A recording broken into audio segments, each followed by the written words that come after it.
to prove the Earth is flat. Us have spent our entire lives thinking that the Earth looks like this. Yeah. But you can forget about that because the Earth, in fact, well done, nicely caught, looks like this. This is what it is. It's flat. Uh-huh.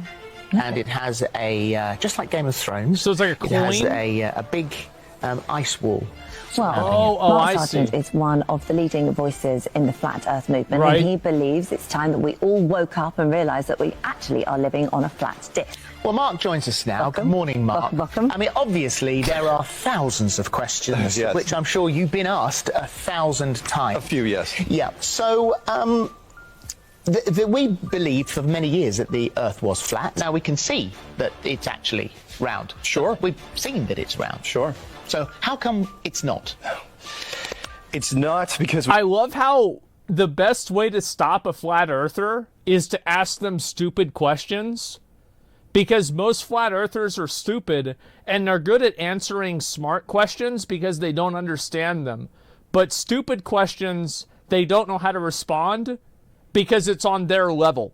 we can't prove It's like they're like, you know, like how some Pokemon are like immune to certain psychic effects. globe. Everything that we've, in fact, it starts out with everybody that's in the flat Earth community starts out looking at the globe saying, can you prove it? Can you prove the globe, especially without using NASA? Because it's not that we found out that the world was a globe back in 1972. We knew for 5 centuries.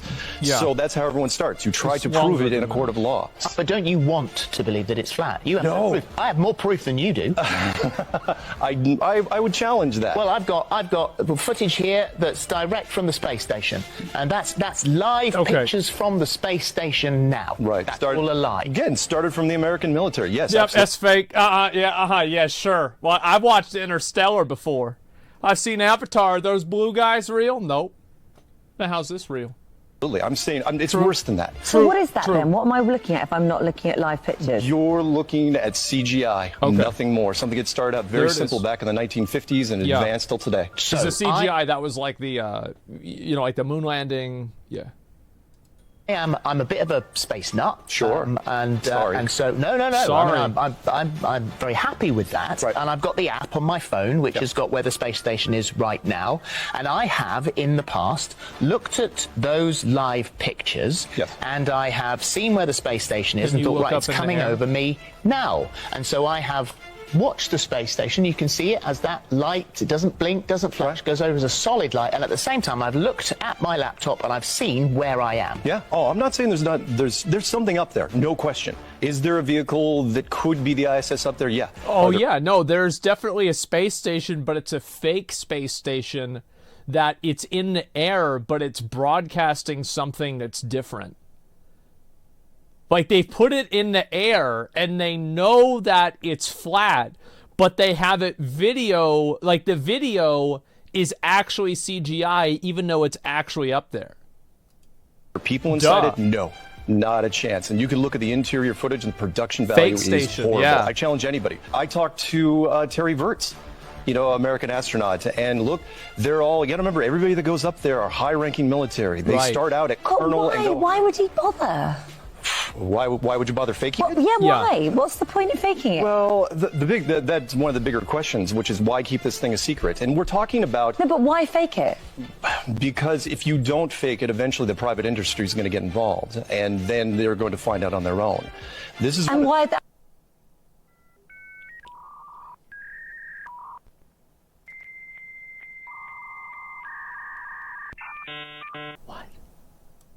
That would be bad because if you don't keep this thing a secret. Remember, we're talking about something that was discovered back in 1960. The public wasn't ready in 1960. Yeah. They just weren't. Their potential academically, economically, religiously, chaos, potentially.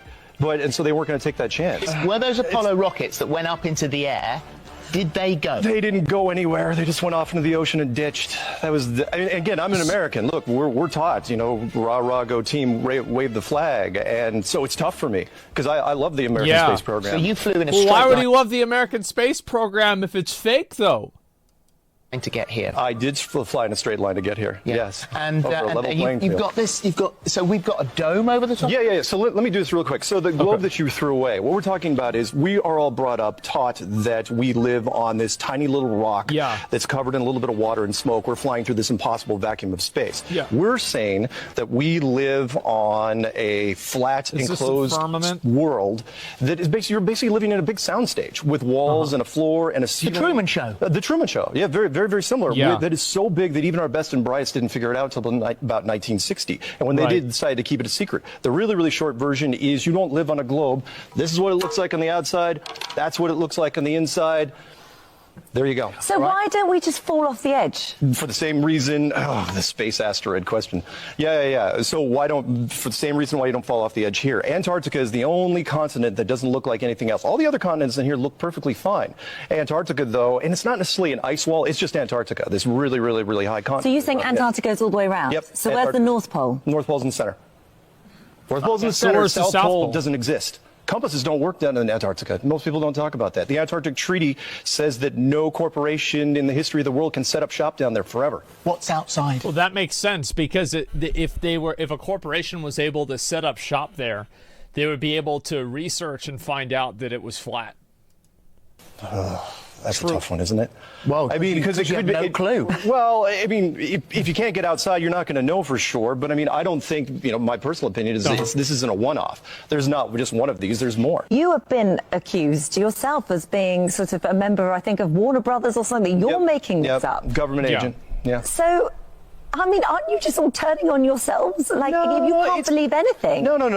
It's not even your own. At the end of the day, again, like the Scottish Highlands, no offense, but, they can all agree on one thing. They hate the English. That's the same sort of thing here. We disagree on so many of the finer points here.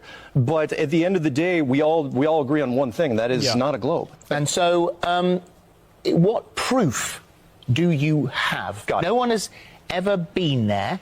No one has ever taken any pictures of the ice wall that surrounds us. Exactly. Yeah, because that's like one thing is that like nobody's ever how could.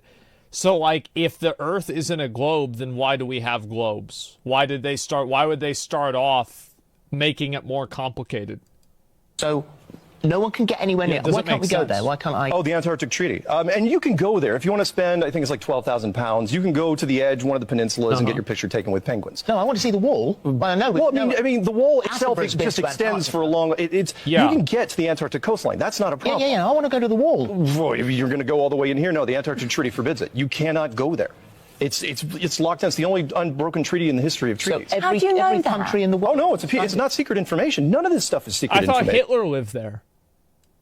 But where are you getting that information? What, the Antarctic Treaty? It's public domain. I mean, it's a PDF. In fact, I gave it to your producer. It's all corporations. Every corporation in the world, no one can set up shop there. And it's also the only piece of real estate in the world that's not owned by anybody. A little strange, since we're fighting over real estate all the time. But no, I mean, stripping of resources, in a treaty that was built in 1959, environmentalism wasn't even a word back then. Do we communicate with anyone out there? Is there any trade between the two places? I don't know. Couldn't tell you that. To your proof questions, and I know we don't have a whole lot of time left. Sorry, let me give you the 5 bullet points that I gave Georgetown physicist. First one would be long-distance photography. Curvature of the Earth is 8 inches per mile squared. We eventually should not be able to see over the hill. We should be a hill. It should be gone. HD technology has changed that. Now we can see things way, way further. There's some wonderful work being done by Nathan Oakley and some UK teams where they're actually seeing a horizon behind oil platforms at 10, 15, 20 miles. Gravity versus the vacuum of space. Gravity's holding things down, right? That's gravity. No problem, right? You make the upper part of this a vacuum chamber, you pull a cork, everything's going to rush upstairs. Why, when you go outside, why isn't the air outside rushing into space? You can't. The atmosphere. Why doesn't it go? Why doesn't it go into space? Yeah, true. Can't say gravity anymore because gravity didn't hold the air in this room for that little test. Third, the moon eclipse is too small. The moon eclipse is 70 miles wide, and the moon is 2,000 miles wide. We never see that in nature. The moon eclipse cannot. We say the moon is. That makes sense because, like, you look up at the moon and it's like this small. It's really not that big. There's no way it could be the size of the planet. about 70 miles That's wide. true. Fourth would be the moon temperature. Yeah. That's a spooky one. I didn't even know that till about two years in. Oh, really? Which is the moon generates a cold light, which is warmer in the moon shade than it is in the moonlight. If you magnify moonlight, it gets even colder. It's generating a cold laser light. It doesn't even make sense. And the last question, which is the Van Allen radiation trap question, which is, are the Van Allen radiation belts deadly? Yes or no? If they are deadly, then how the Americans get past it with no shielding whatsoever? Remember, the only thing that can stop radiation is gold, lead, and a whole bunch of water. They went with aluminum and plastic. Nobody died. Nobody got radiation poisoning. Nobody even got cancer. There's still 5 of them walking around today. If you say yes, then why does NASA have this wonderful video, Ryan trial by fire, saying, oh, yeah, we can't send any capsules into space because we haven't solved the radiation problem yet? Yeah, it's flat. I knew it. I think that if you took this guy up into space and you showed him, you're like, see, it's not flat, he'd be like, bro, like, what, bro, like, how, are we in some kind of, like, is this, like, Universal Theaters? Like, this is simulation? Like, what, you guys giving me drugs? Like, yeah, you can take them up into space, and they'll be like, wow, man, NASA really put out all the stops to keep me, to keep me under control, huh?